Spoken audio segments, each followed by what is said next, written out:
Today was the opening of an initiative that gathers some of Africa's brightest when it comes to inspiration and creativity. The Creative Africa Exchange Initiative seeks to transform the African creative economy by setting up a vendor showcase where African investors can share their achievements and goals, bringing stakeholders together to find solutions to the challenges facing Africa's creative industry. How do we create space where we can dream out loud and not be judged, where we can dream of an Africa where we are proud of where we are? Carol Karemera emphasized about creating a policy that opens doors for arts and artists in general. And she said that cultural industries could boost a country's economy and help maintain the African cultural as well. I think this transformation process has to be done in different steps, and one of it is, of course, how do we organize, how do we create ecosystems, mechanisms, but programs to make sure that this transformation is not only a one-day thing or one-year thing, but a sustainable transformation. Here in the context of the creative industries, I think what is really important here is like one of the first time that we have different stakeholders coming together.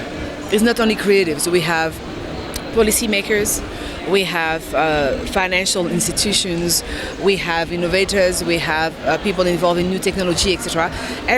All those forces are combined for me to probably, it's maybe a historical point for Africa when we think for ourselves and through our own realities. So I think it's the moment when we think what is really there in terms of, it's like a diamond, but a diamond without any work on it, or jewelry or people working on it, has almost no value. But here we look at it and we put all the people around to see how can we make and work on it to make it a truly beautiful diamond. Yeah. Bubu Design was one of the talented Africans that attended the Creative Africa Exchange and performed. In about 2 minutes, he painted an illustration of President Paul Kagame. C'est un exemplaire. C'est la première fois hier que je suis venu ici à Rwanda. Rwanda is an example. Wow. This is my first visit in Rwanda, and I have been shocked. Couldn't tell if it was an African country, because there are many European countries that can't be compared to this country. All presidents should come and learn from this country. I'm saying this for true. We must make a move.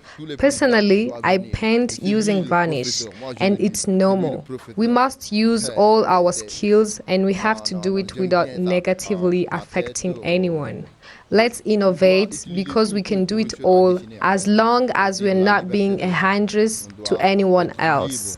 De créer, en fait, pour ça, nous Africains, pour réussir de faire de l'art, vraiment, de créer, vraiment, on doit être libre.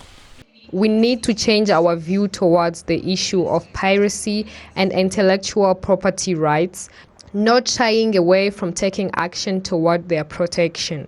Being creative is also a business. Much more needs to be done to help them secure appropriate funding.